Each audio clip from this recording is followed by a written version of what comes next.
Now, this is a different kind of drawing. It also came out of our school of self-improvement here at the studio.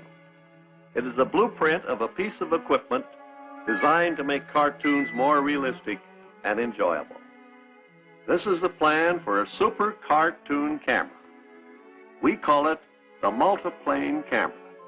It was intended for use in our feature-length cartoons. You see, we decided for features, the camera needed improvement too.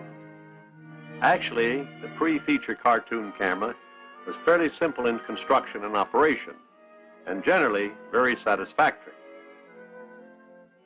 Here, a Mickey Mouse short is being put on film. Mickey has been inked and painted on transparent sheets of celluloid. This happens to be a panorama effect where the character will walk in one place and the background keeps moving behind him to create the illusion. Each time a new cell of Mickey is photographed, the background must be moved a fraction of an inch. Photographing each one of these celluloids of Mickey and background makes a single frame of motion picture film. And here's how the action looks on the screen.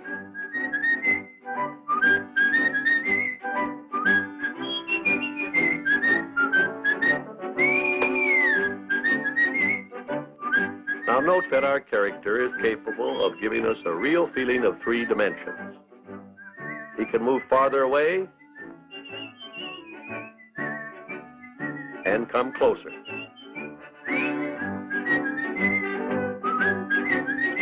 He can turn so that we see all sides of him. He seems to have roundness.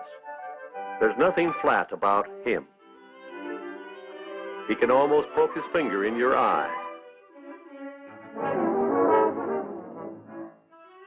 But when he leaves, when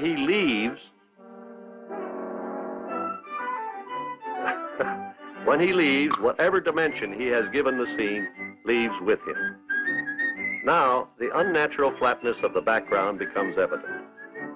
But besides being merely unrealistic, the old-fashioned flat background can also create a false effect. For instance, when our camera moves in closer on this moonlight scene, you'll notice that everything grows larger, including the moon.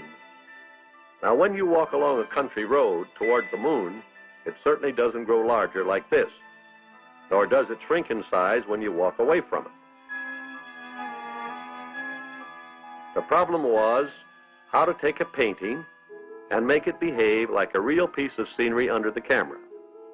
The trouble was we were photographing a flat 2-dimensional background. So we set about making plans and blueprints for a new cartoon camera that would overcome this.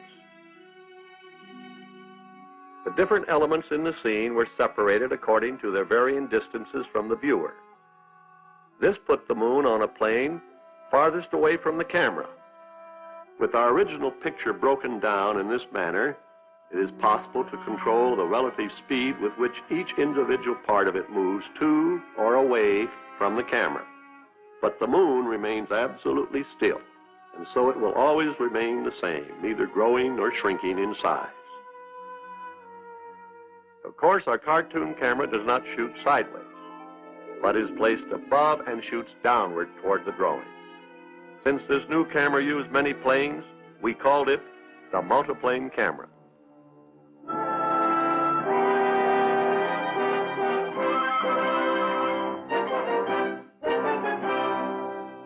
And here now is our same moonlight scene, the way the Multiplane camera sees it. As you can see, we finally got the moon to keep its proper distance.